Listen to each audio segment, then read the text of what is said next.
Okay, I'm live, and I hadn't really prepared to be live this early. Ooh. Or this late, actually. I'm quite late. Hold on. Shit. Hi to that one person who's watching this. That space is really annoying me. Oh, things got ahead of me today, or behind me today, or I got behind everything today.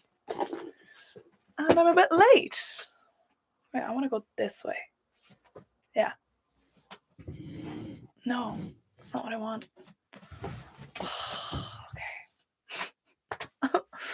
Okay. I made it. Yeah, I know. I wish I was in the center of the screen though.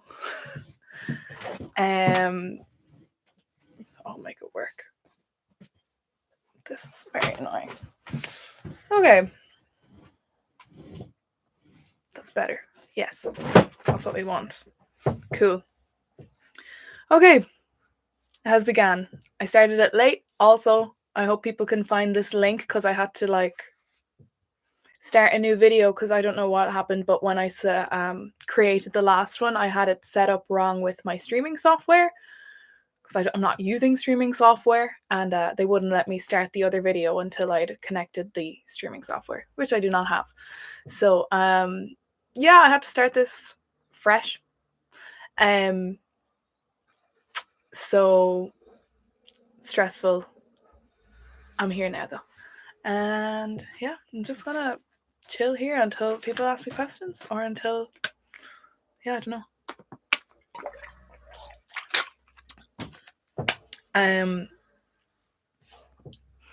Yeah, this is my first video actually as a monetized YouTuber. I don't want to call myself a YouTuber, but yeah, this is my first one since I've been monetized, so that's good. I started my first video, or I think I put my first video out in December 2023, and then so that's probably my good starting point. I probably recorded it in October or maybe November. Definitely didn't record it on October, but I think it was December 23 and February 24. No, December 2022. What am I saying? You came equipped with a couple of questions. He had after. Okay. Ask away. Just throw them in. Yeah, throw in any questions that you have.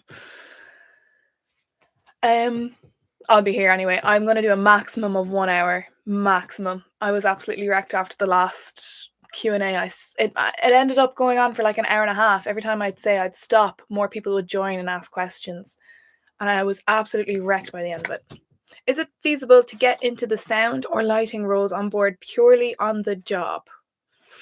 Or do you need relevant college degree behind you? So you can. No, you need a degree, or you need experience on land. So just theatre experience. If you want to walk into the company in a sound or lighting role. Kind of like any other job, but yeah, you when I was being asked questions in my interview, it was well, specifically, can you tell me what shows have you done? What shows have you worked on? And if I told them, yeah, I've worked with radio mics, or yeah, I've mixed front of house shows, live bands, and they're like tick, tick, tick. Okay, so we know that she has, because especially when you're hiring people from all over the world, you need to make sure that you get somebody equipped enough. You won't really be taking a chance on someone who hasn't mixed front of house, someone who hasn't worked in professional theatre, especially because the people who are hiring you are not going to be on the ship with you. So I feel like I would be more inclined to hire someone who wasn't equipped if I knew I was going to be around the theatre to keep an eye on things and to watch as they learn. But no, with this, you do need to have experience. Now, I had very little experience. I had studied music in college. And I had worked mainly as a stagehand or a stage technician. I worked as a radio mic technician, so that's how my experience with radio mics. As for big, large scale performances, mixing front of house, I didn't really have any. I've mixed like bands at some like very small gigs, nothing too substantial. So on in that case, I was learning on the job.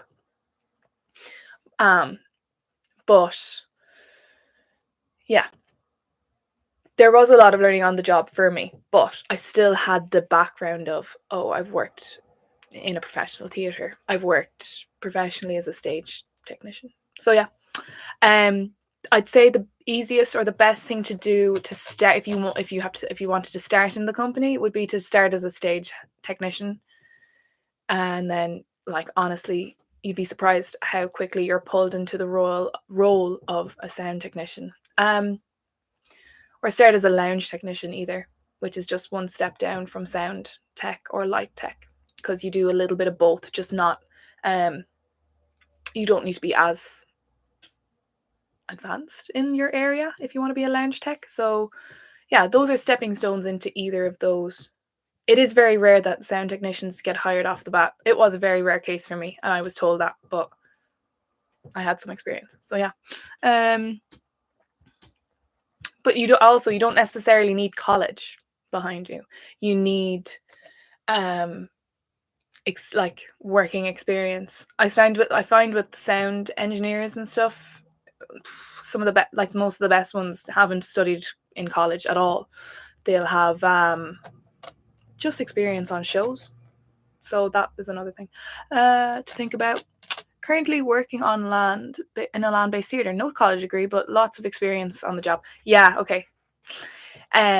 Exactly, yeah. Like the degree looks well and it gets you in the door past the HR step. You know, because most of your applications, like the person who's hiring you isn't going through every single application that comes in. There's a HR team that goes through them, and they're not going to know anything about theatre. I remember Maria was the person who dealt with me. She was with HR. She doesn't really know anything about theatre. All she knows is that she has the list of entry requirements in front of her, and she has to go, okay, she has this, she has this, and tick you off. And then if she thinks you have enough of the requirements, she will then send you to the person who will hire you, the tech. So I had two very different interviews. With one was HR based, where I actually like very much had to really explain relevancy and like, oh, my experience. Whereas then I had my interview with the technician, and then I could get more detailed about like, oh, this is what I use in this setup and stuff. What's the most entry level technical role on board? I know you mentioned you tried going in for lounge tech, but quickly got into the full sound tech. Yeah, that's just because they were so desperate for them, and they saw what I'd done. I'm putting it down to the fact that I had experience with radio mics, and they were like, "Oh, she knows radio mics. Go on, throw her into the theater there." I'm sure that's not how they said it, but something along those lines. Most entry level technical role on board, stage staff, I would say, theater wise, performance wise. Yeah, like that's very much like you still need to have a good head on your shoulders. It will, I mean, yeah, it goes stage staff, and then if you get more advanced, lounge tech, and then from lounge tech you could go to sound or lights, or you could just skip all those and go to production manager. But yeah, most entry level. So I suppose with stage staff, you don't need a college degree in like sound or lights or anything. Again, they kind of look for experience, but you don't need you can just be like, oh, I've worked on all of these shows, and it is a very different requirement system because you don't have as much. Well, you do have responsibilities, but you kind of need to be. I suppose they value your teamwork skills a lot more. They don't care if you, as a sound technician, they don't care if you're able to talk to people. They care if you're able to run a system. And I didn't have to talk to, well, if I wasn't fair, I am quite sociable, so I did get on with my stage staff, but you don't, I think social skills as a stage staff and like just good attitude is a lot more important than as a sound tech, I feel like, because as a sound tech you're on your own and stuff. I suppose that's what they look for, but yeah. So stage staff is still technical, but it's not as technical as a lounge technician. But essentially a lounge technician, you're on your own doing smaller jobs. So some people prefer to do stage staff because they're just in the theatre most of the time. They have to do other bits, but they get a lot more time in the theatre. Lounge technician won't get any time in the theatre. He'll be left doing the 2-piece bands and the like 4-piece bands and stuff, which is fine.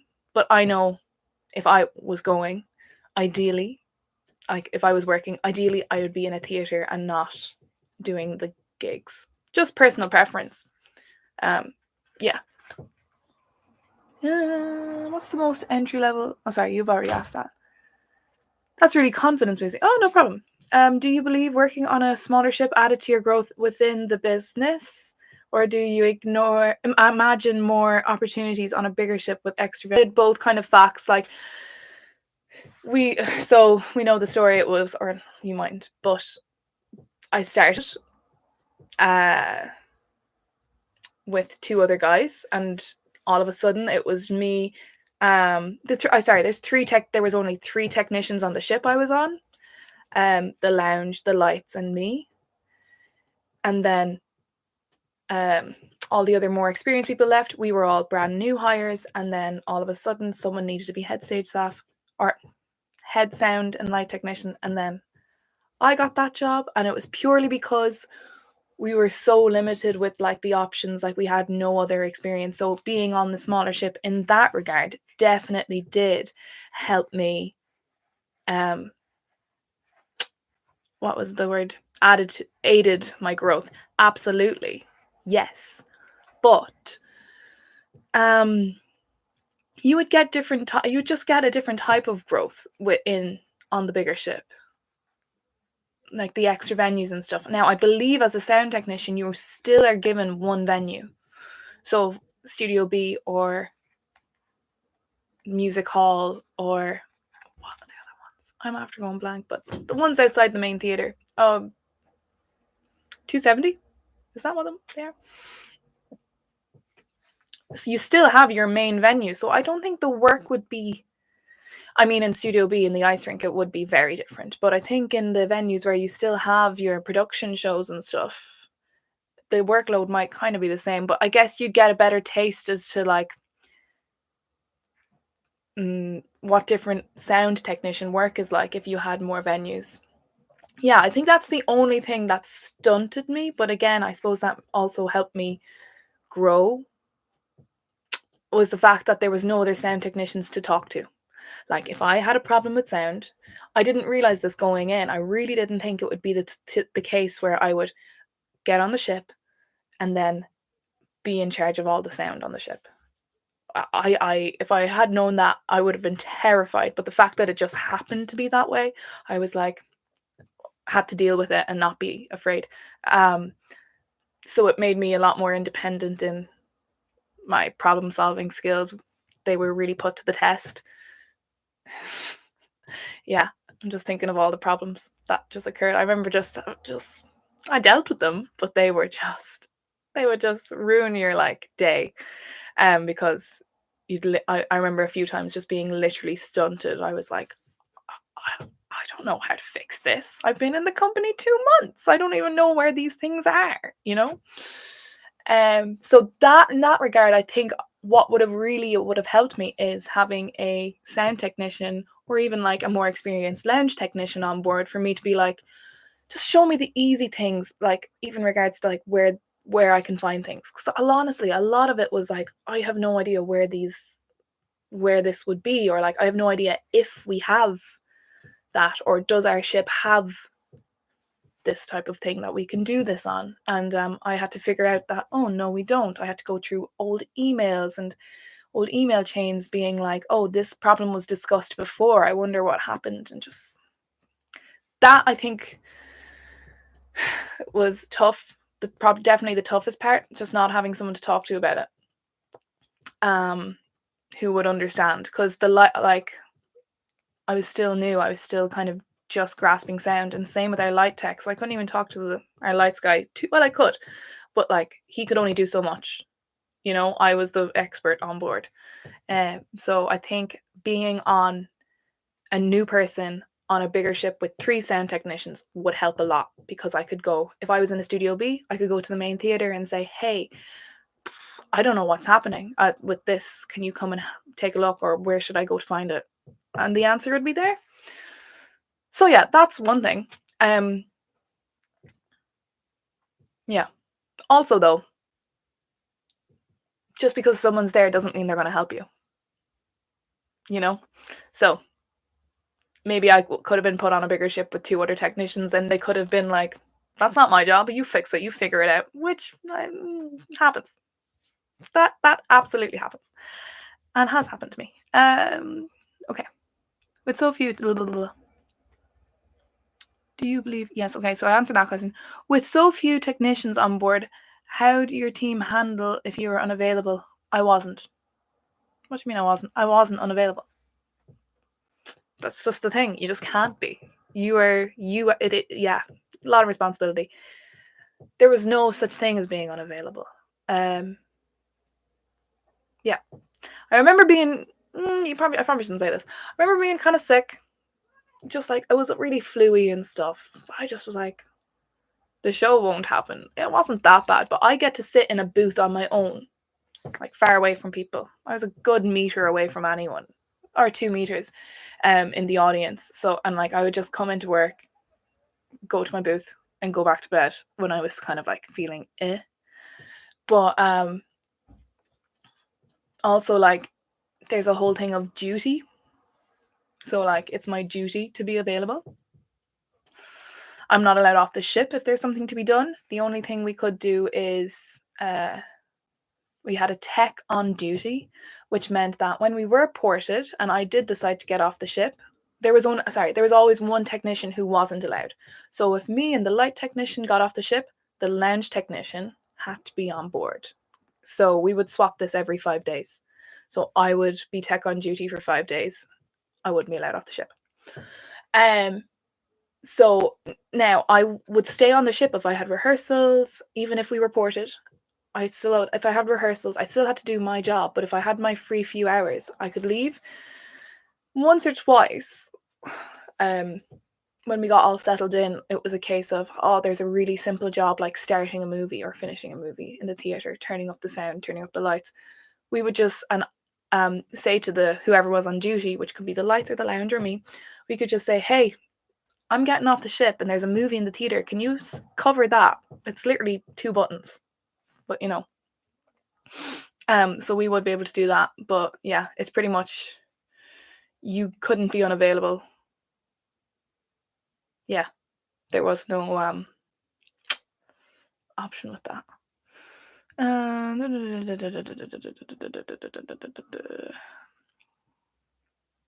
But yeah, we were kind of stuck for technicians. We used stage staff as well if there's something had to be done, like with regards to moving stuff. Like if there's the things, priorities, I had to like run rehearsals. I had to be there for rehearsals.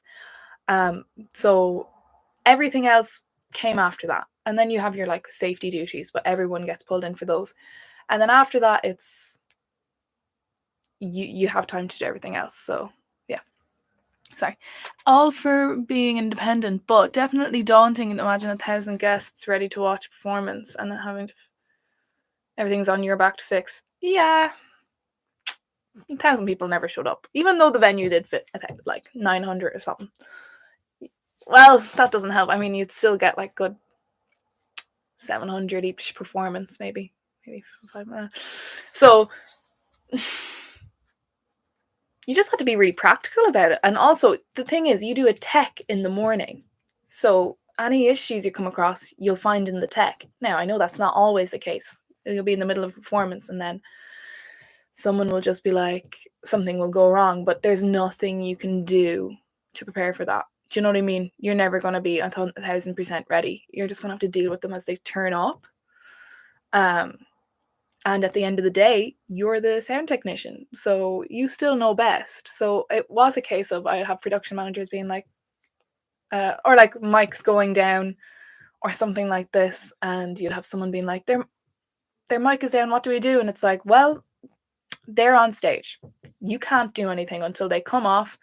I'm like, you can give them this mic if you want, but you can't go out onto the stage and fix it. So there's just nothing you can do. Sometimes that does happen. Like the actor will have to come off to get it fixed and bring it off, and it's like you're just gonna. Sometimes you do have to make that call, being like, look, just hold tight for 20 minutes and or whatever, or like if you can get a chance to get on stage to change that out, do it. If it's not there, it's not there. It's a bad show, but you're not going to lose your job over something like that. Some people might come off and be annoyed at you, but it's more than likely not your fault. So they're normally like, oh, that was unlucky, and you're like, yeah, I'll be more prepared next time. I don't know, yeah. But again, these are all hypothetical situations that you can't prepare for.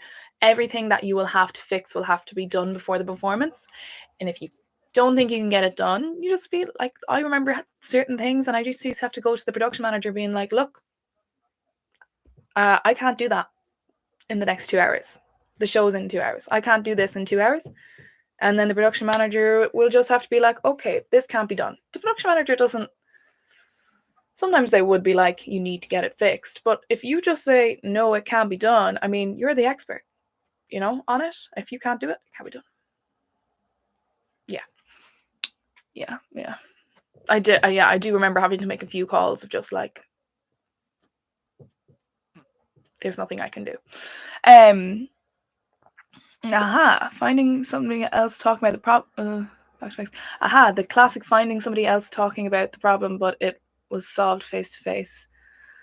Oh yes, that happened a lot. Not a lot, but it happened with very like important things.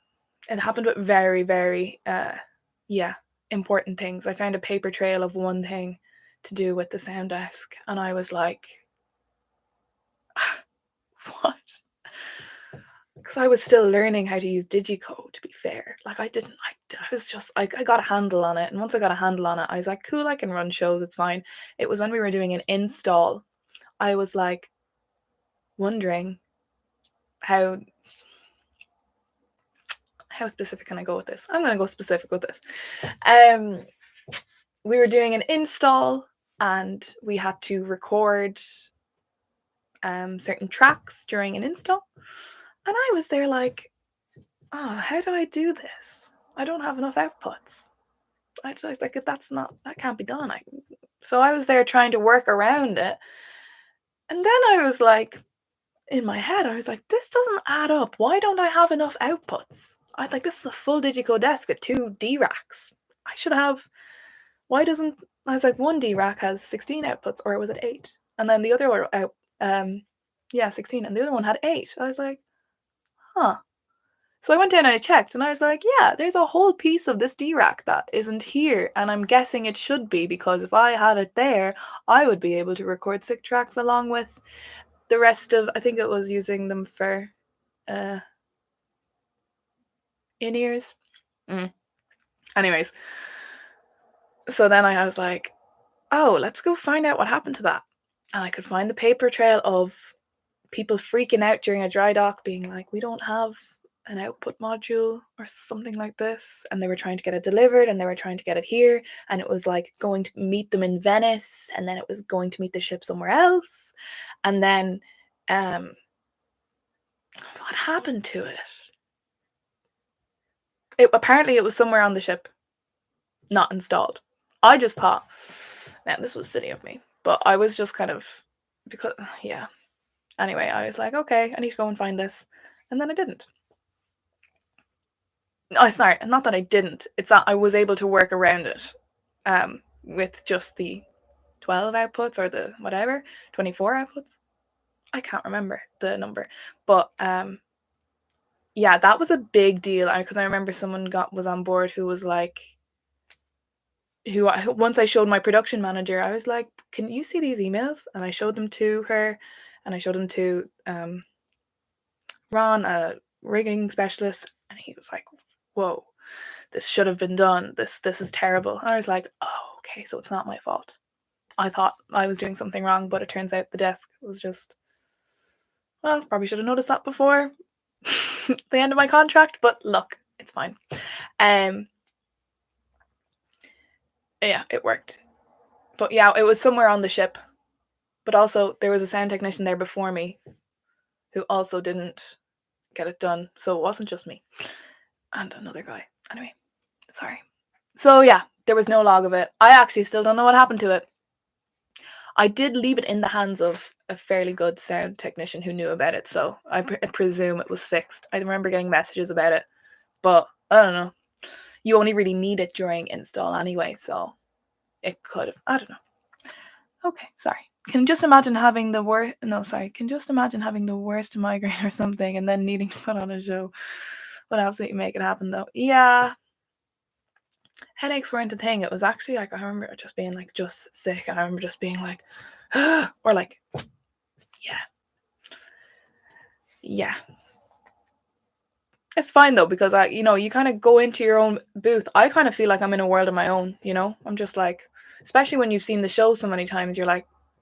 If it was like a first week or something, you'd be like, like trying to keep account of everything. But like by the time I was there 2-3 months, I was like, just like casually walking in, cool, sit here for an hour, mix the show. And I'm like, cool, back to bed for 40 minutes and then come back and do the show again. If you were really, really sick, you'd just say it to stage staff being like, I know I should be helping out backstage, but I'm sick, so I'm going to go to bed. And they'd normally be like, cool, yeah, get better, and come back or whatever. I remember we had the week before I left, a sound technician who was replacing me got on board, and he had a great handle of it within a day or two. I remember I ran a tech rehearsal with him, and then I just remember being like, during the tech rehearsal, I was like, I am dying. I am so, so, so dying sick. Like, it felt like COVID, but it wasn't COVID. I was just like constantly sneezing and coughing. And then in that case, I was going to get him sick by being at work. And I said it to production manager, and she was like, Christine, we don't need you. We have your replacement. This is like the perfect time for you to get sick. So just get sick. She didn't say get sick. I think I just went to medical, and then automatically you're put on a 24-hour isolation thing. So that's the thing with medical. The minute you go to medical, you get put on a 24-hour isolation thing. I had my own cabin, so he came by and I was like, gave him my keys and stuff. I was like, you're just the sound technician now. I'm going to sleep in bed for a day, which helped a lot. But yeah, that's the one time I remembered I got sick and I allowed myself to just be sick. How does using 20-year-old equipment in the theatre affect maintenance and upkeep? Got to imagine half the equipment isn't sold anymore if you need spares or replacements. Thinking microphones. The microphones are very easily updated, actually. They aren't. So the theatre isn't completely left for 20 years to just live like it would be on land. Theatres on land are very different to theatres at sea. Like, my theatre was one of the oldest in the company. It was 2002. One of them, wasn't the. But it was still far more advanced than any theatre I'd. Am I going to say that? Is that accurate? Probably. It was sound-wise, it was still far more advanced, or just as advanced as a theatre I work in here in land, because they do sound equipment. Mostly is very easy to upgrade. It's the actual like stage what would you call it, stage equipment, like the what would you call them, like the moving parts of the stage and stuff. Like, that's the part that is not easy to update, I think. Yeah. Whereas like I had a Digico SD8, and I think that only was like 5 years old, maybe 6 or 7. Could have been 10. I actually don't know how old the SD8 is. I'm not great at that. But so, I wouldn't call that like, I knew they were getting newer ones for the newer ships, but it was still a pretty good desk. And so that was the Digico. But then also like the mics, it was actually so nice because I had this locker that I kept locked. But I just had like 4 or 5 58s that were in the box. They were in their like proper boxes, and I just had like a few loads of drum mics that were just sitting waiting to be used in their box. So that was really nice. So because mics would go down and stuff, and then we had the old versions of the mics that were replaced, but were still, I think, working most of the time, that we kept in the candy store. So yeah, mics and stuff were fine. Yeah, I remember just like the kick mic broke, and I was like, cool, I'm just gonna go grab my spare kick mic, and we had 2 brand new Shure. I forget the names of them. Can't name it off the top of my head, but the Shure kick mic, just brand new out of the box, cool, plug it in, great. That's that problem. Like there, so that is the one thing that you won't get in theaters on land, and I mean, like that definitely has to be the case because of, or like brand new 57s are there. 58s. We don't really use wired microphones for guests or musicians because we have our 4 wireless handhelds just as like on the go for guest entertainers, which normally is loads. I think I used a wired microphone once for a comedian. And all of the wired band, like all of the XLRs and the sub boxes and the mics stay with the instruments because they're used every day. So there's none of this taking instruments like mics away and then losing them because they're not put back properly. It's like, no, the guitar amp lives with the guitar with the mic attached, and the DI lives on top of the bass. It stays there. And then what are they? Who are the? Oh, the horn section. Their mics just stay on their, I believe. Yeah, their mics stay on their music stands. So everything lives where it should be, and just the minute one of them breaks, there's normally another one now, and it's when there's not another one that there's an issue. Definitely spotting a tone of similarities from the job I've been in for the last decade, which is optimistic as part of the hopeful career change. Yeah, best of luck with that. Hopefully it does work out for you. Yeah, there's, at the end of the day, you're still in a theater, and they still take like, I'm not sure if you're coming from an American theater or from somewhere else in the world, but it's definitely American-based theater practices that are in place, and they're yeah, a lot of good, some not great, some things are kind of difficult, but yeah, it was good. Yeah, and a lot of the stuff I learned on the ship, was only like is only helping me when I'm back here now. Yeah, the only thing like I'm just in like back in Ireland, the theaters like just aren't as well equipped, even though, like I'm saying, the one I was on was 20 years old and it was an old theater, but it's still like better equipped than a lot of theaters in Ireland. And I think it's just because of the money that they have going into it. And yeah, definitely spot. Oh, sorry. Hello, I'm new. Hello, Major. Hello. I don't know how to say that. That's awesome. I know I've seen some ships where they hoard every mic they can get their hands on because they're not manufactured anymore. Some ships. Oh, I don't know.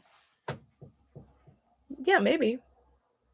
I haven't seen that. Well, because I only have my ship. But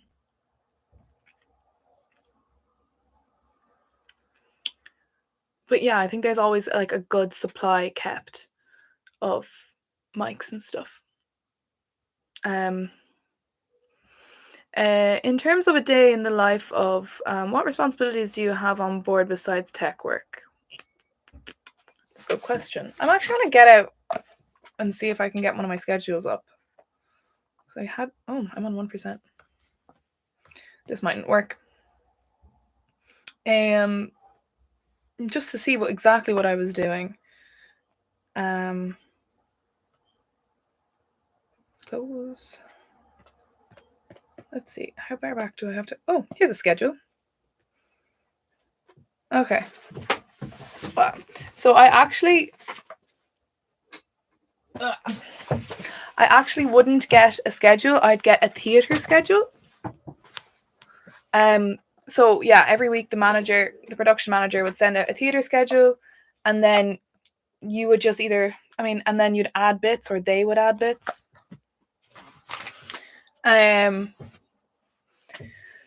It's essentially just so everyone knows what's happening. As in, like, I was free to come in and use the theatre whenever I wanted, but like, I couldn't come in if I would check my theatre schedule and I'd be like, oh no, I can't go in now because there's something on. Normally I'm in though. So on the first day of a cruise, here, my first time in the theatre was at 5 p.m. for a rehearsal because the day one was comedian, along with the normal, with the musicians, that they play the same song every 5 days. So they didn't come in and rehearse it every day or every 5 days. So that would mean I just have a comedian's sound check. And then I'd go to the theatre and the comedian wouldn't turn up and they'd be like, give me a mic. I don't need a sound check. And I'd be like, amazing. I just need to turn up. I have a show file ready that will work from the last day because it's always a comedian and the same kind of songs they put in every time. So that was the day one. That was my less busy day. And then, yeah, sometimes they'd only put on one welcome aboard show. So that's what that show was. And it would be like 9 or 9:30 or 8:30, depending. That's all my responsibilities for the day. Now, I could have to do maintenance in the afternoon, but you get your own time to do it. That was definitely the nicest days because the guests would be in the main theatre and they'd be leaving. Like, there'd be no entertainment on. It'd be fine. So then at 9 a.m. on the second day, there's always like a port and shopping talk or a destination talk to kind of sell excursions. The first one was to sell excursions. They'd be like, okay, day one, we're in Cozumel. Here's a lot of things you can do in Cozumel. Come book it at the shore excursions desk. And that would be a 45-minute talk. So I'd have to get up, set the mic 15, 20 minutes, 30 minutes before the show. And I'd go in and Paul, I remember, was the guy I was working with. And I'd be like, hey, Paul. Paul knew how to put his mic on. But, they'd be people changing in and around. So you'd need to make sure you were there. And then the next was the port and shopping one. That was the port and shopping talk then. And that was that was like selling all the duty-free stuff you can buy in the shops. It was mainly just for shopping. They'd sell diamonds in that talk. They'd tell you like, oh, this is tanzanite. Ooh, do you want some tanzanite? Or the Del Sol stuff that changes color in the sun. Or yeah, I found that a bit weird. I was like, who's gonna go on a holiday and then go? I don't know. But anyway, people turned up to it, and there's a raffle, and you could win a free diamond, and I was like, ooh, that's fun. And then that day, I had nothing. Why? Why was there no rehearsal?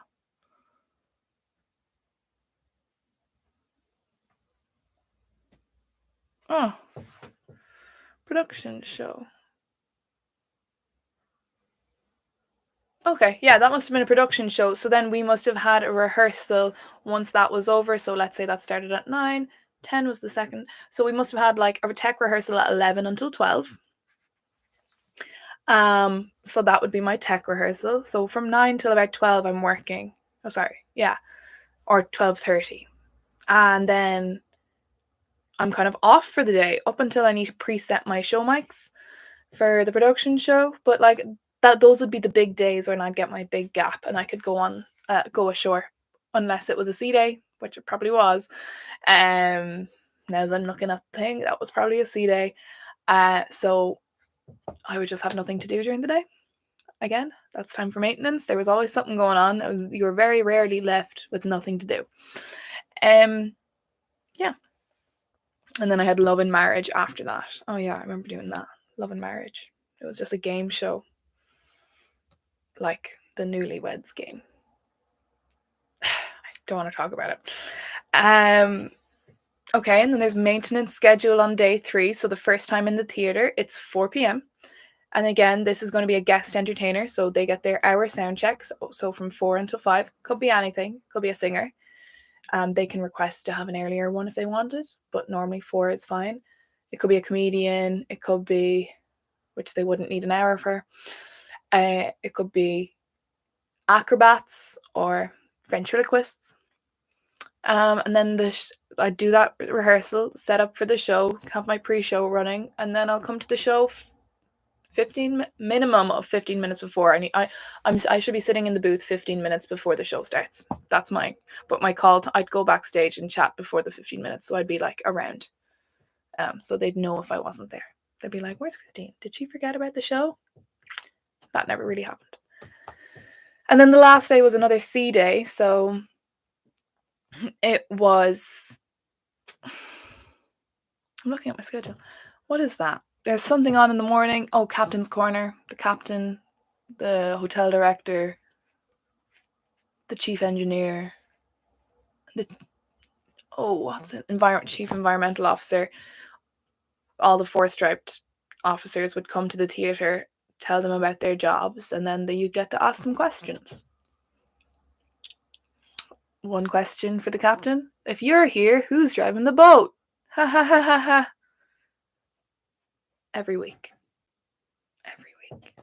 Anyway, so that would be on. Then there was something on after. It could have been bingo because it's a C day. Oh, there was bingo in the afternoon. There was probably a rehearsal again. We put on a second production show. So that was a tech rehearsal, and again, then we get their big gap. So the tech rehearsals for production shows, they normally have at like 11 or 10, just early in the morning, because we all talk to like the manager and like the production manager and stuff, and we're like, like I think everyone in our cast agreed. They're like, well, we just prefer to have it done in the morning. And there's also a minimum amount of time you can have between running a tech and running a production show. That whole thing is organized by whoever hires all the dancers and stuff, and that's written into their contracts. I've no idea about that, but I think it's something like 6 hours between a tech rehearsal and a production show. So that means, yeah, the latest you could have a tech would be like 1:30 if there was like a 7:30 show. That's wrong. Like 12:30 if there was a 7:30 show. Yeah. Anyway, bingo in the afternoon. With bingo, you'd get to go and just turn it on. It would be like 2 hours long. So I'd go and I'd set it up. I'd talk to the cruise staff. I'd be like, here's your mic. Here's your iPod thing so you can play your own music. I'm going to go and do something. If you need me, you have my number. Yeah. Same with some of those talks. You'd be able to be like, you have my number. It's all working and turned on. Cool. I'm gone. Yeah. So that was actually like a 4-day cruise to Cozumel. Yeah. Oh no, that was a Key West one. Oh, that one was fun. I liked Key West better than Cozumel. Just because we didn't go there that much. It was very expensive, but still. So that was my day in the life. Normally there'd be a drill, and that's just something everybody has to do, and you don't get out of them. But those are all of my responsibilities, all the talks. I'm just in charge of the theatre. Now, I technician. I was also in charge of the 2 other technicians. In charge is a stretch. I was their supervisor. So if someone had to tell them to do something, I could do that. But normally they did their own bits. I looked after my stuff, they looked after theirs. But I would just have to like relay information from like senior staff meetings with the cruise director, being like, or like if someone was like, oh, your uniforms around the technicians aren't good enough these days, I'd have to go and be like, okay guys, we gotta keep an eye on our uniforms, or I don't know, just general bits of general admin. But that was, and then I needed to email, and if I had anything to add to their schedules, I should add it. And just, I was just a link between them and the production manager. Like if they had an issue, they'd come to me. If the production manager had an issue, she'd come to me as well, and I'd have to go to them, which, you know, or she or he, which I didn't, I mean, yeah. Honestly, answered all my questions, and many more I didn't have. Thank you. Oh, that's great. I'm glad you enjoyed. Yeah, I've had like, there's been people popping in and out through the last 46 minutes. If anyone has a question, or feel free to ask more if you want. Yeah. Wait, what's this? Yeah. Yeah, this is exhausting to do.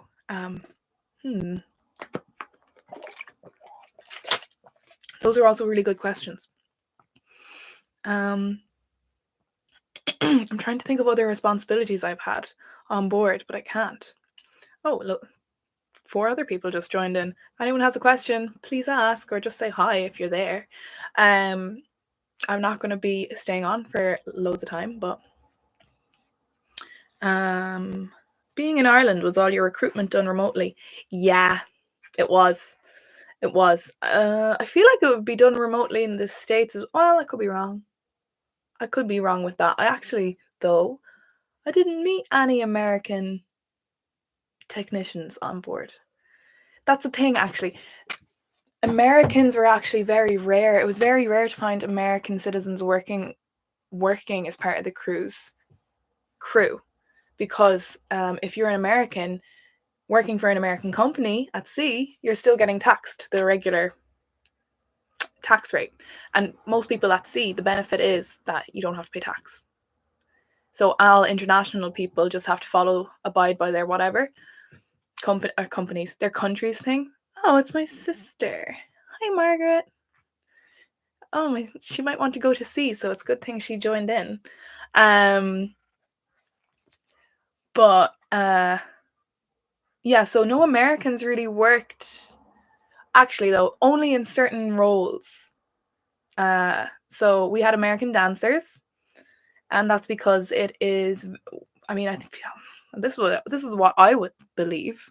It's very hard to find a job as a dancer where you will have consistent work, or performer, where you'll have consistent work, only performing. You know, I feel like a lot of, coming from someone who studied music, I feel like I didn't want to teach, and I can understand that some people really, really, really do not want to have to revert back to half teaching and half performing. I can completely understand that and sympathize with that. So this would be like an opportunity, a job where you're fully employed as a dancer, and that's your job. So I feel like, yeah, the dancers were American, and the singers as well. Maybe some of the musicians. I don't think we had one American musician who came for like 2 weeks, and she was nice. Yeah, so they'd be, oh, and actually, now that I think about it, one musical director was, but then you kind of see, like, because of the tax reasons with the American crew members, you can see like only the people with the really good jobs were American. The cruise staff, like the entertainment staff, and the only reason they were cruise staff is because they'd be in line to becoming a cruise director, which is a well-paying job. Now, again, I was on a small ship, so that could be different, but I think that's it. Yeah, it was mainly, I feel like if I was American, you'd want to be going and working for an Australian-based cruise line, or European, or like Norwegian, or Holland America, or whatever. But yeah. But yeah, all my recruitment was done remotely, and I actually got my recruitment agency was British, which Ireland is not a part of Britain. Just sometimes that does need to be said. Did need to say that a good bit on board. So yeah, I don't know where I had my CV. I must have had it like somewhere. I threw it everywhere. I went through, you do that sometimes maybe.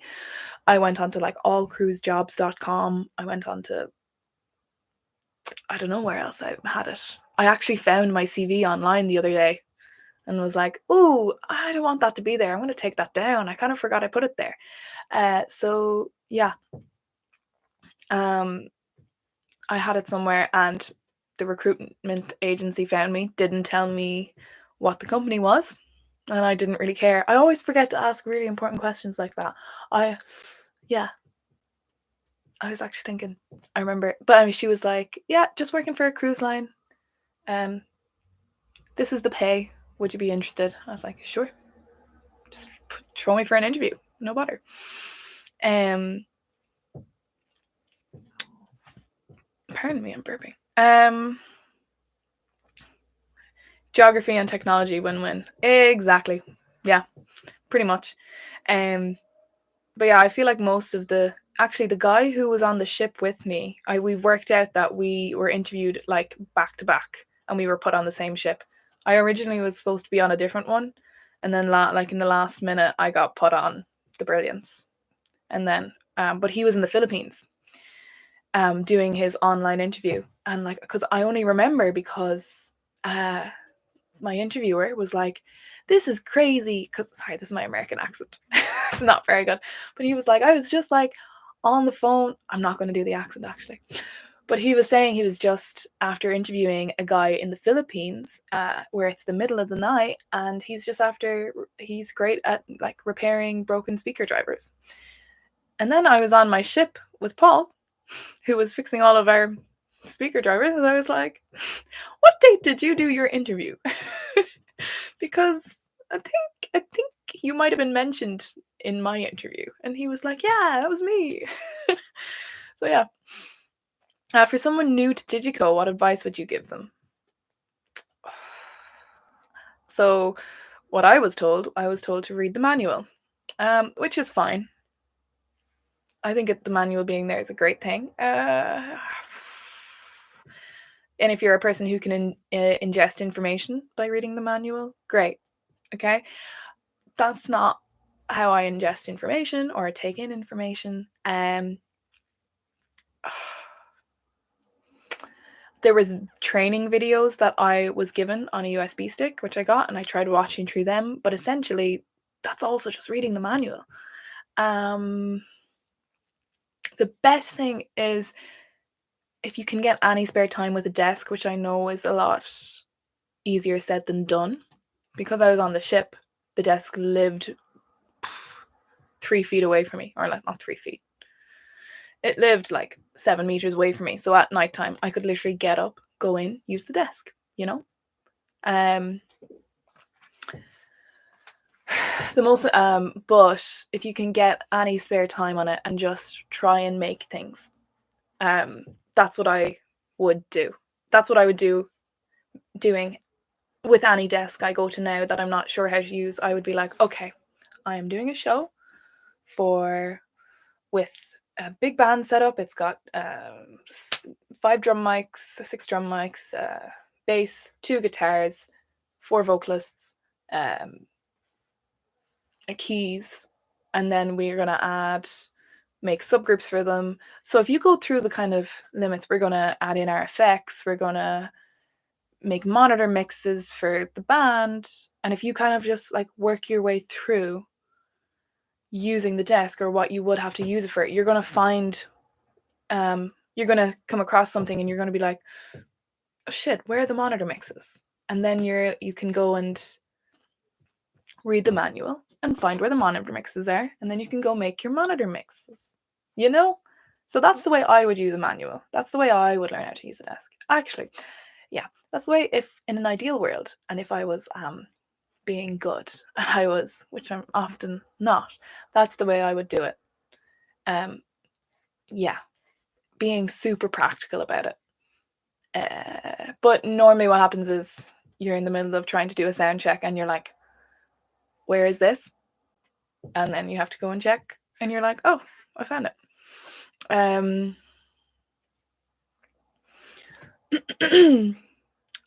Okay. See you, James. Thanks for coming with all your questions. They've been really helpful. Cool. But also, like, Digico do have a lot of the thing about Digico, and this is what everyone says. Well, I think this is the way on a lot of digital desks, but especially with Digico, there's a million ways to do one thing. Okay, so and honestly, even when the new sound technician came on board, I was like, oh, this is how I have my thing set up, and it's like, oh, you want to get to this thing? I normally would do this, and he was like, yeah, you can do that to get to this point, but also you can just do this, or you can do this, or you can do this. So essentially, you don't actually really need to know what all of the buttons do or where everything is, but you do figure out what you do need to know. Be like, okay, I need to be able to work with the patching. I need to be able to do this, and is there a faster way to do this? And then you'll be able to find what you need to know because even I know I worked 7 months with it, but that's what happened. Like I was there a few weeks, I'd say, maybe I was there like 2 months, and I was like, cool, I know how to work the desk. Definitely by the end of it, I was like, literally anyone can come up tomorrow with a show, and I'll be able to make it for them. Now, if they were to start like, well, guest entertainer along those lines, if they came up to me with like a brand new like time code and stuff, that would slow me down, and I'd be like, oh sugar. But any band can come in, and I'd be like, cool, yeah. I wouldn't even like.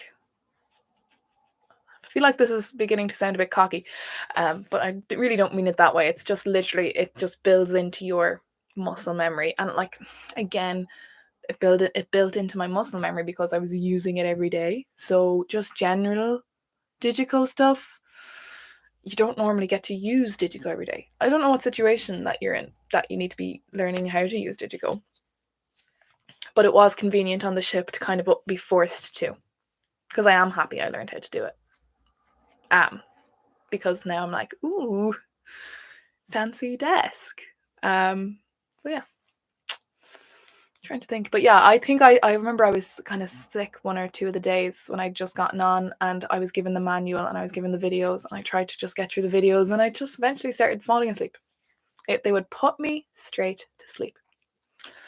But yeah, does anybody else have any questions? Because I'm getting out of here pretty soon. Or not even questions, thoughts.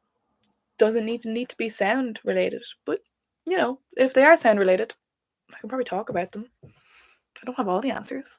Yeah, I'm gonna start making videos not about ships. So I might just start making videos about sound and stuff. Just things that I'm interested in and that I'm currently doing. I feel like I need to leave the ships behind me. Not completely, but like just I feel like the only thing I'm making for this channel is the cruise ship stuff. It's because I had so much content and it really got behind. I really got behind it. Behind on it. I really fell behind with like making it and putting it out. So I was really like, I think I've come to the end of the content that I have for it. So yeah. I'd love to know who these 5 people are on who are listening to me. What are you guys talking about? I mean, why are you here? How many times? How much time do I have for sightseeing? Some weeks I'll have absolutely none. Some weeks I'll have none. I mean, it's just like if you're really, really busy. But if I was on 5-day cruises and I would get like 2 of those would be port days. So, a lot of the like 3 of the 5, maybe. But some days I just wouldn't get off. Oh, Ron's back again. Hello. But yeah, sorry, you do get time for sightseeing, but it just depends on like when I first joined the ship, I was very new and I didn't care about getting off. I was like, no, I want to stay on and um, I want to learn how to use this desk properly. Do you know? So I would have time for sightseeing, but I'd spend it in the theater. You know, just like instead of getting off for 3 hours, I'd stay in the theater. So it's up to you. Because then by the end of it, or like sometimes when you do get your like 3 or 4 hours off, you're like, cool, I'm gonna nap. You're like, yeah, I know I'm in the middle of Mexico and I've never been here before, but also sleep, you know? Um, as a sound technician, anyways. Yeah. So you do get your time, but then yeah, some weeks are going to be busier than others. Some theaters will be busier than others, but yeah. How often do they recruit sound techs? I don't think they ever really stop recruiting, from what I'm guessing from it. I don't know if they put out active, like, I know they definitely like what campaigns for sound techs. I don't know if they've ever done that. I could be wrong, but again, like I said, I came through a recruitment company. But see, they constantly have the My Royal applications page, so there's constantly a way to send in your application. I didn't ever have to send. I did actually, but like I had to send mine to my recruitment company, and they were like, "Cool, you apply for this, and we'll set up an interview." So it wasn't ever a start from scratch kind of one.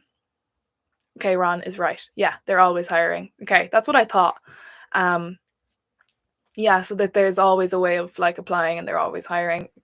And especially, I think for like sound techs wise, they always want sound techs because, um, yeah, they I feel like technical roles as well are just like really, it's really hard to get people. Yeah, it's just really hard to get people sometimes, get qualified people, and to get people to who will commit to leaving home for like 7 months and 9 months and 10 months. Or no, yeah, I don't know how long people say. Like 10 months, I think is probably the longest I've heard of someone staying on a ship. But again, probably say for longer. But yeah, um, what is a typical day if the ship is in the harbour? Uh, like we'd call that a port day, and uh, there is no typical day really. Okay, so if it is ported in a destination where it's not like getting guests on and getting guests off, if it's like in the middle of a cruise, like if it's in Mexico or somewhere, they just port like at whatever time they're booked in to port, which could be like 7 a.m. like and then they could be there until 4, but they just port, they just like pull up and they get all tied off and they got it sorted and they're like cool, and they just leave it sit there, and then they have to head away whenever they have to, um because it's all timed. Ports like are all like pre-booked like a year in advance or more, I don't know, um which are subject to change sometimes, but um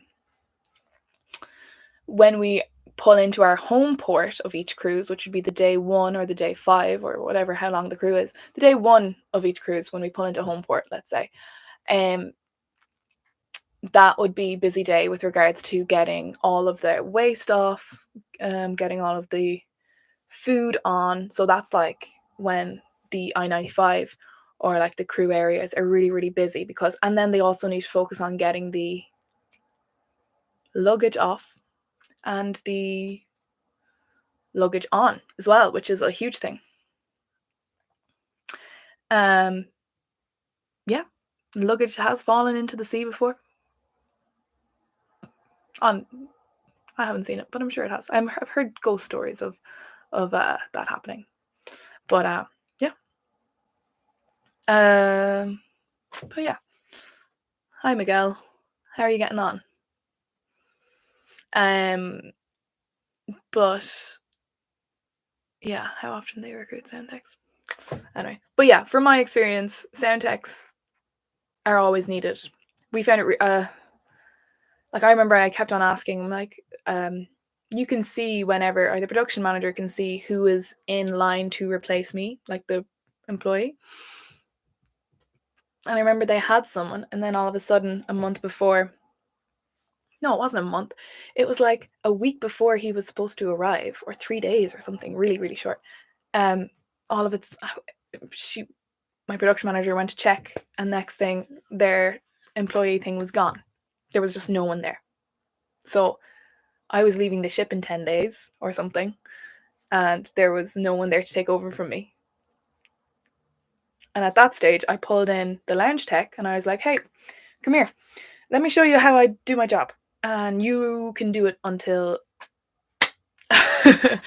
until someone takes it off of you. Which happens a lot. Like I got no handover from a sound technician. You should always get it.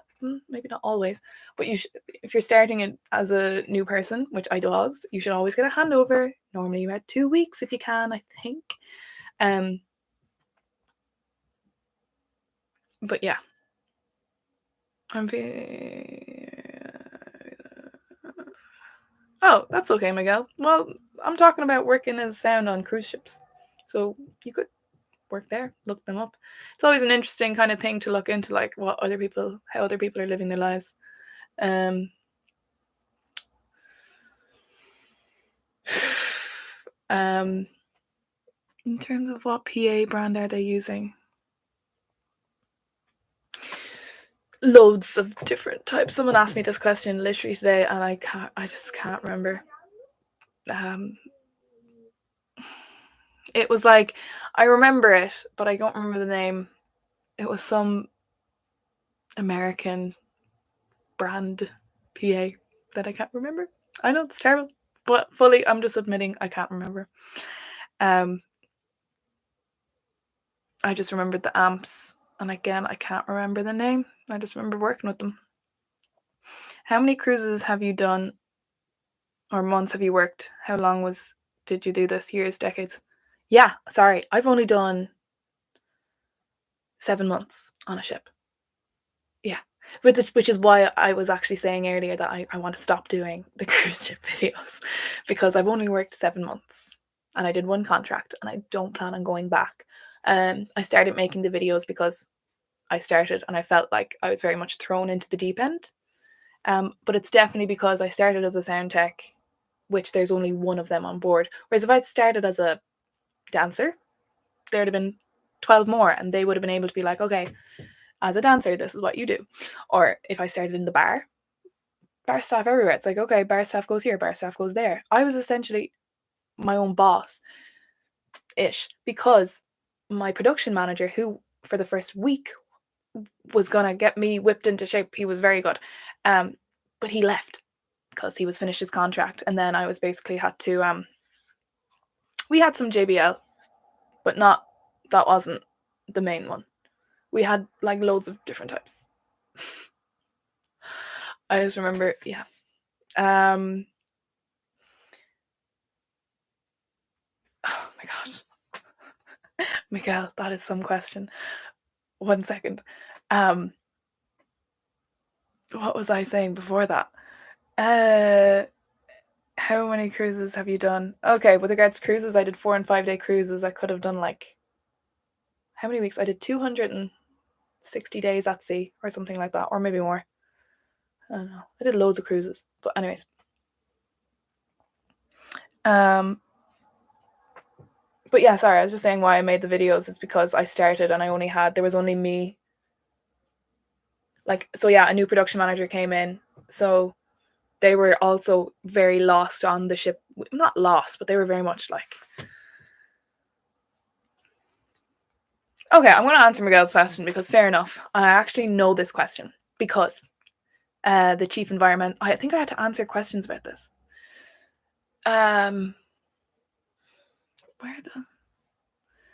You can release that kind of waste into the sea.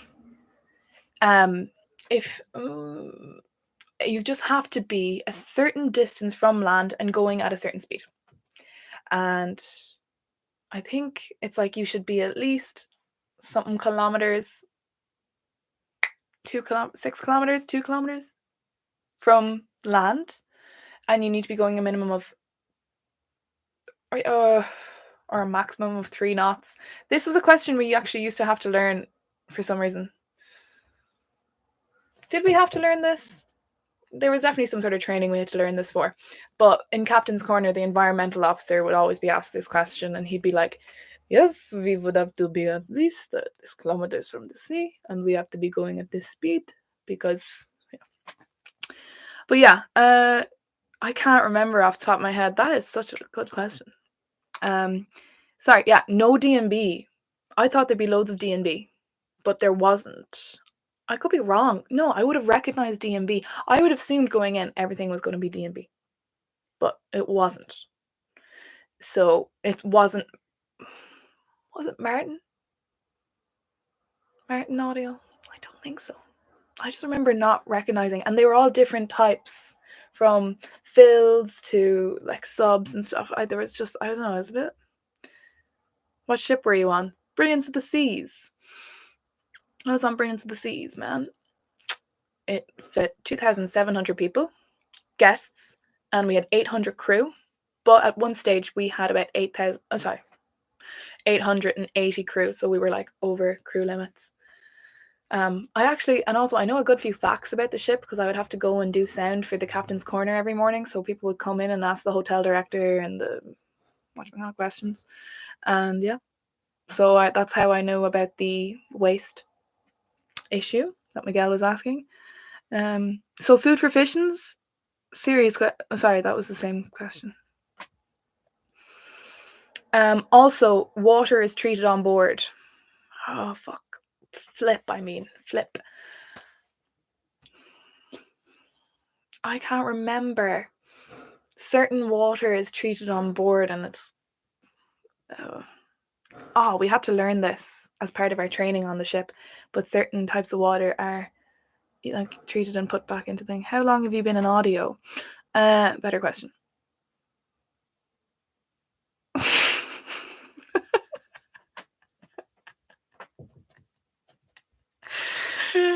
Oh my god, what an excellent question. I don't know. Sorry, how long have you been in audio? I started my undergrad in music. I wouldn't call that audio just yet. In 2020, 2017. Finished in 2021. Started working as stagehand in 2021.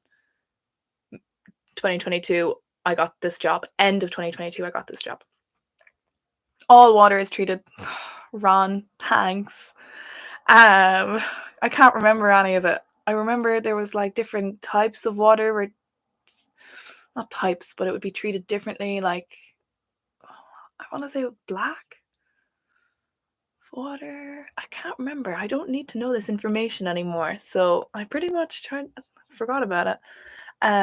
What do you think about this all means for LeBron's legacy? Is that a serious question? I doubt it, but it made me laugh. Hey, good day to you. Thank you. I presume you mean LeBron James. And I only know that through like pop culture references. I've never watched a basketball game in my life. Yeah. It's very random, but it made me laugh. Yeah, all water is treated. Technical, portable, grey, and black water. See? Black water. I was right. Phantom tax. I don't know what phantom tax is. Technical, portable, grey, and black. Yeah.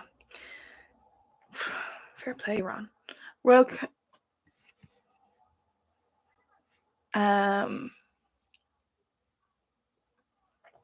yeah, and basically the water would be treated in 4 different ways, and they'd be sent out to do different jobs, like, whether like sent. I don't know. I don't like talking about this now. Like it'd be toilet water and I don't know. I this is not the information I try to retain. So yeah. What's phantom tax? Am I supposed to know what that is? It's probably a silly question again, actually, so I don't know why I'm even bothering to look it up. Tax.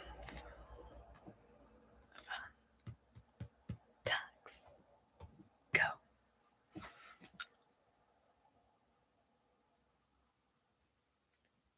Okay, yeah, it's just not a proper. What was your favorite headliner and why? Ooh, that's a good question. Favorite headliner. I thought I had this picked. There's two in mind.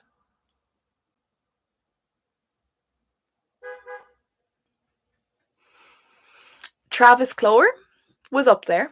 He was my favorite for a while. He played Frankie Valli in Vegas and on Broadway. I could be wrong. I forget which one it is. If not, it could be both. But he did play Frankie Valli, and he had his own show, and he sang one or two songs, Frankie Valli, maybe more, and then he sang his own songs. But he was just so good, and he was just so nice, and he wasn't. Everything has to be this way, or else. He wasn't angry to work with. He was like, cool, no problem. Like, our ship was a pretty small ship, and it's like, oh no, we don't have the big screens here. We only have the small ones. And he's like, whatever you have is cool. I'm like, oh, we don't have these mics. We have this mic. And he's like, yeah, all good, all good. So super nice. But my favorite would have to be Stephanie. I forgot her name. Stephanie, the Whitney Houston tribute act. Stephanie. Is her name Stephanie? Am I getting it right? She was towards the end of but she was just absolutely unbelievable. Like, probably one of the best singers I've ever heard in my life, and I got to do sound for her. But I think I liked her as well because, yeah, she had the performance was great. She had the audience. She did great things with the audience. Like, she was really like on it. It wasn't like there was one or two tribute acts who would like one walked out and just. I was like, has this person ever spoken to an audience before? But no, Stephanie like had the audience and she was really good with them. But then also during the rehearsal, she's like, I think she had written out all of her own charts. And like the minute someone wasn't playing something right, she wasn't angry, but she was like, no, she was like, bass, here, listen to me. So it's going to go like this. I think you're playing this. This one has to go like this. Try it. And she was like, yeah, good. Do it like that. Super. That's nice to work with. But she was like on it. So like, if there's something good about having a really good headliner in, everyone kind of is like, yeah, this is going to be a good show, because it can get tiring performing, doing sound, playing the band just for anyone every day. You do kind of get a bit complacent. But with her in the room, she kind of just was like, cool, let's get to work. This is what I want. Great. So she was just super professional. She was super talented and super intelligent and good at music. And it was just like, ticks all the boxes. So yeah, she's probably like my favorite. I also got like a positive POL. I forget what POL stands for. Something. It's normally POLs are like a thing you get before you get a written warning.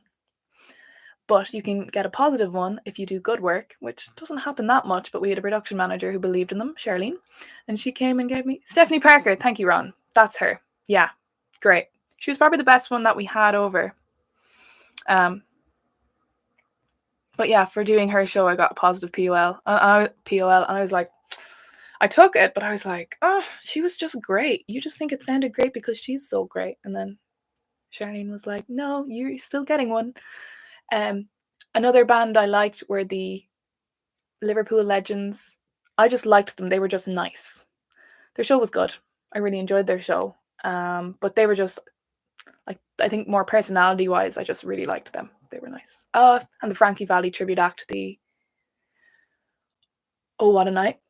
I also was just, I'd done sound for them so many times. I knew their dance moves by the end of it, so I liked them too. And it was always kind of nice to see familiar faces coming back. Sorry, Royal Caribbean, have you worked there? Yeah, I have worked in Royal for 7 months. November 2022 till June 23. And I'm back now in Ireland. And I don't think I'm going to go back to ships anytime soon. If this guy.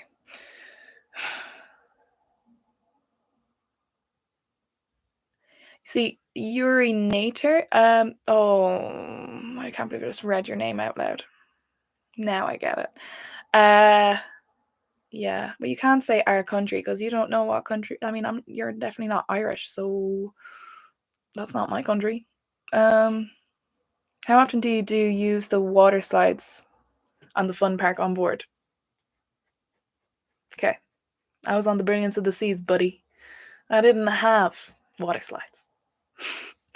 Also, you're not allowed to use them as a crew member. We had one deadhead, which meant we had no guests on board for 2 days, and then we were allowed to use the pool. But but they decided to paint the pools while we had no guests on board.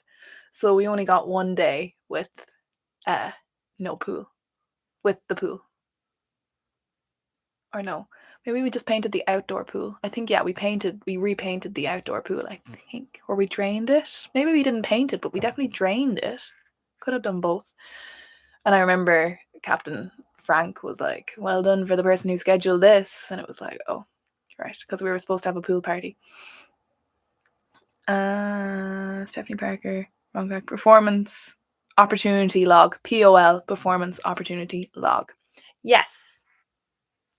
But yeah, for my understanding is they're normally used as like for newcomers. Let's say I did a really bad job with sound one night and I just started.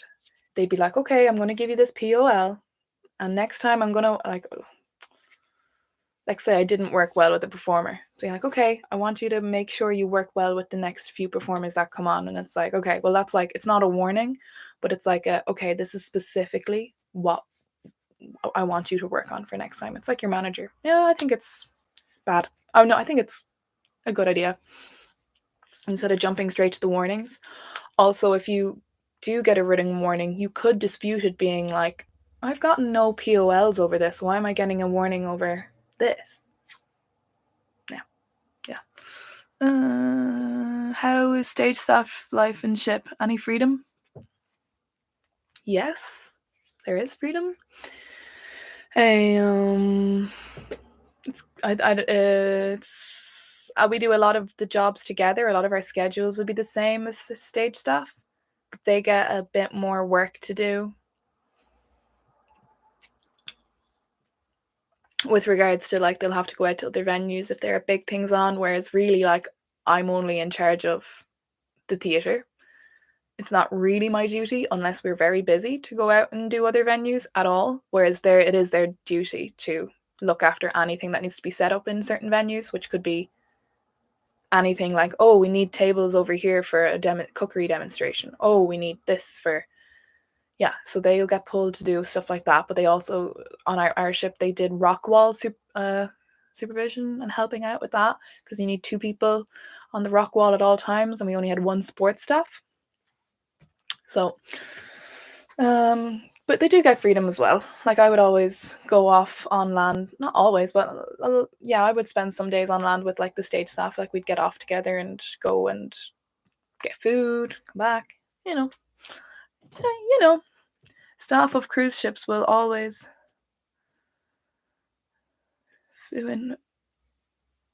what? The staff of cruise ships will always fly in with helicopters in the morning. I don't get that makes sense. Royal Caribbean, what consoles do they use? We on my ship. I need to stress this every time. Have a Digico SD8 in the main theater. That is the best one, and then like that's the best desk. And then we had Yamaha LS9s, both the kind of the large 32 input one and the smaller version with the 16 input one, I think, in our 2 venues. And then after that it's yeah, those are the ones we use. That was on the Brilliance of the Seas. They do tend to have like a basic standard of like, oh, they will get like I'm sure in a few years' time they're like, okay, we're not using the LS9s anymore. We need to have a minimum of this. So they'll buy all of the desks and send them out to all of the ships. So there should be like a standard depending on the class of the ship you're in. So they won't just change it for everyone in the fleet, I believe. But they will be like, okay, well, this is the standard for ships of this capacity and of venues of this capacity should be using this, this, and this. Because I remember when we had to get a new keyboard, we were using the Roland something 1000 or something that was like, and when we looked into it, it turned out that there had been a standard of keyboard that should have been updated and that the one we were using was like out of date, so we were due them. Starting to use Allen and Heath. Oh, and Avanti. Really, I'm actually surprised by that. Not that they're not good desks. I'm actually just, I've only started hearing and like, yeah, I hadn't heard of Allen and Heath when I was in college, or even when I came out and started working in Ireland in different places. Hadn't heard of them at all. They kind of say when you're going to Royal, what's written into the thing, they say Mackie, Yamaha, and Digico. They're like different consoles that you could be faced with. But then when I got back, I've seen loads of Allen and Heath everywhere, but I haven't used one. You know, I was actually using one last night. Well, I was using one, but I connected with a router and I was using my iPad to mix and stuff, so I wasn't actually using the desk itself. But no, yeah, I've seen two in the theater I was in last week actually as well, but I didn't use them. They seem good.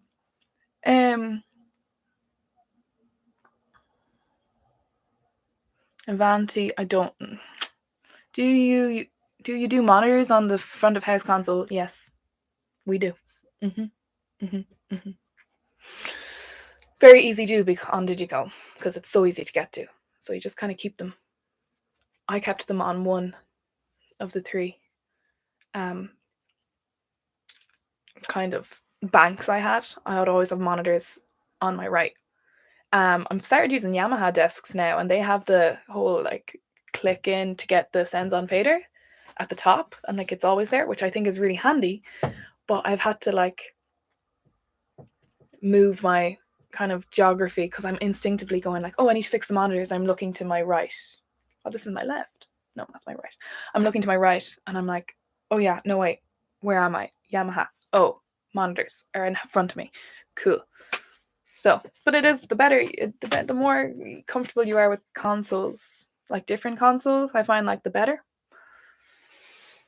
But yeah, you do monitors from front of house. You have a talkback microphone though, so you can just be like, "Hey, is this okay?" In the monitors or in their in-ears if they have them. Avanti is the Allen and Heath model. Ooh, I want to look that up. Actually, is that the one I saw last week? Probably not, actually. The one I saw last week was too kind of small and portable. Avanti.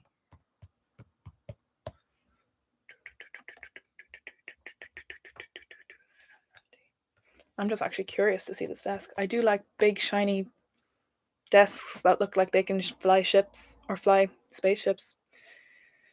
Purely just because Alan.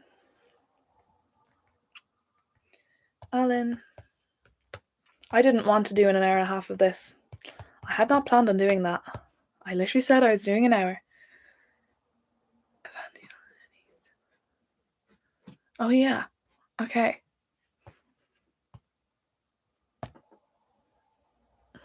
They're so cool.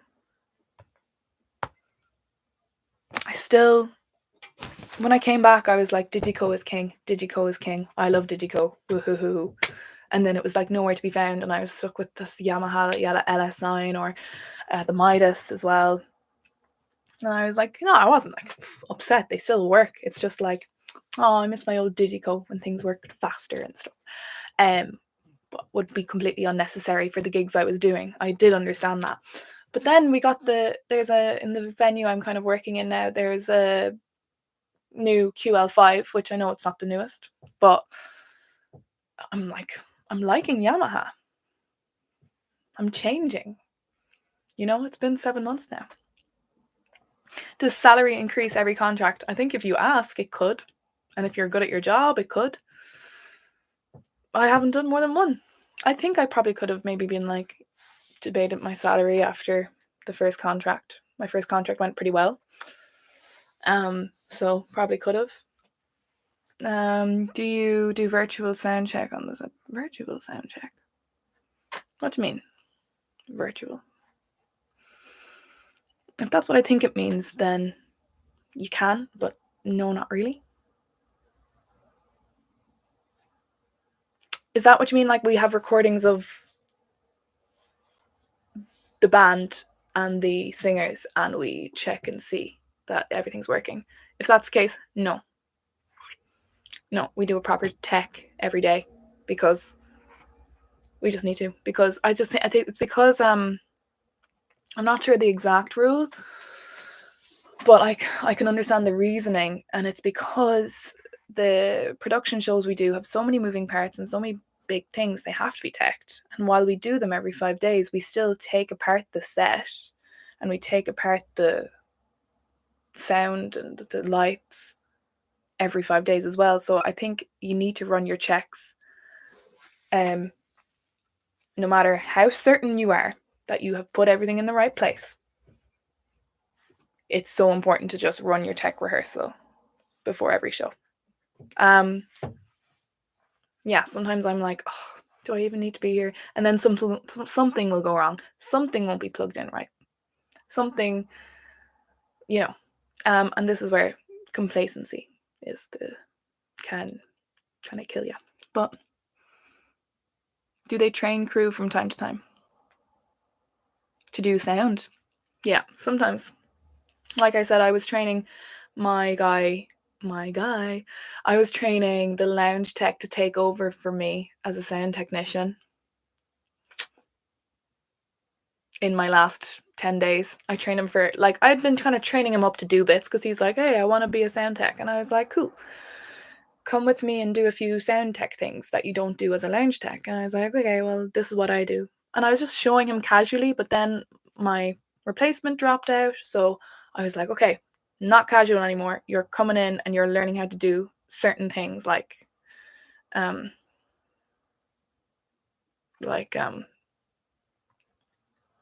production show running. It was mainly the production shows. I was like, everything else could probably be managed. Oh, not really. But anyway.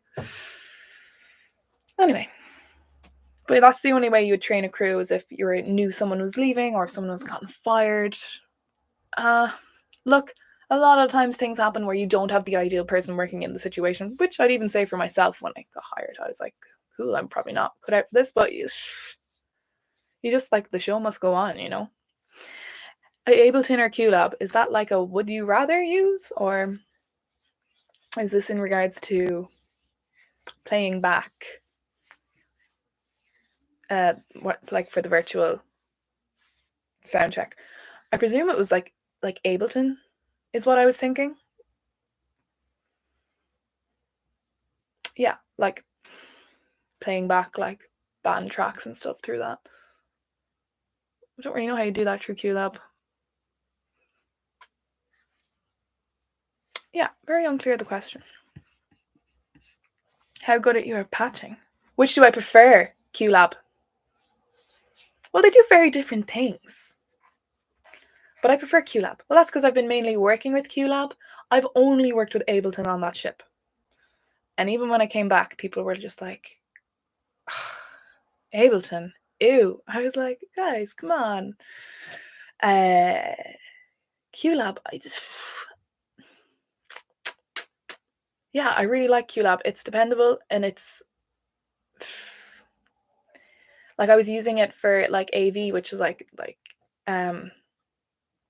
during a show I was doing over Christmas, and I didn't realize you could use it for like images, and it just works perfectly. And it's just great that you're able to move and use it for images and videos and stuff, and I don't have to learn a new layout or software. It's just QLab because I know QLab, so it's just so versatile. I also use it for a few different shows, and you kind of like forget that you can do as much as you can with it because you end up just using it for go, but you can edit and stuff in it. Definitely QLab. But with regards to like if I was actually mixing a song or like recording and stuff, Ableton, like if I actually wanted to make something, yeah. But I actually use a software called Reaper, which is a free editing software. You're also able to get themes online, and you can get like a Ableton theme for Reaper. So I actually had planned on doing that to train myself up in Ableton to download an Ableton theme for my free Reaper. So I'll learn how to use Ableton without having to buy it. But then I started using it and I was like, ugh, I don't know where anything is. I'm just going to use Reaper. But that's what I learned all my mixing and audio stuff on.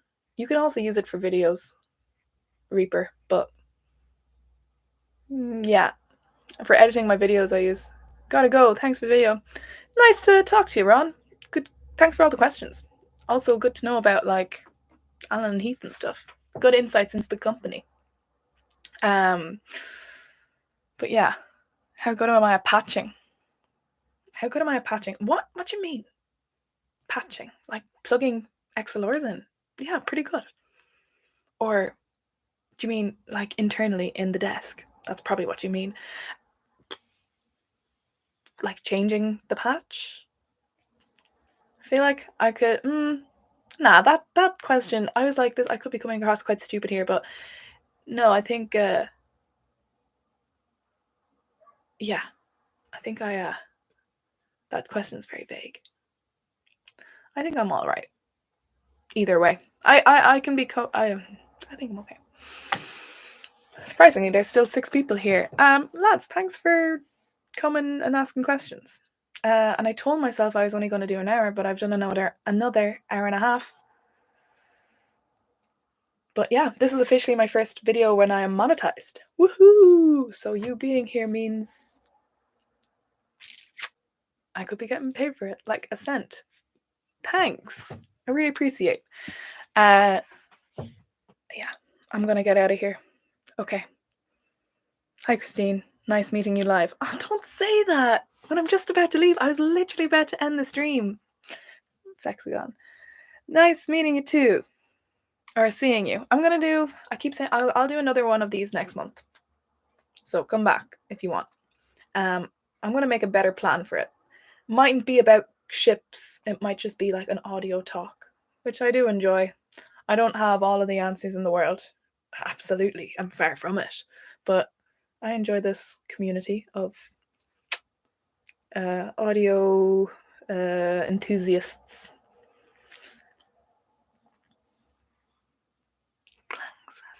Clang, no.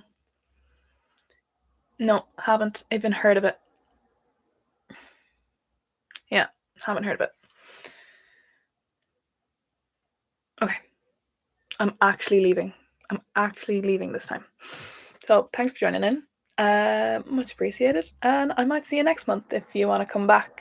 I'll prepare something more interesting to talk about maybe, or I'll just answer your questions, which is so much easier. This is a Q&A. I'll just answer questions. Okay. Bye.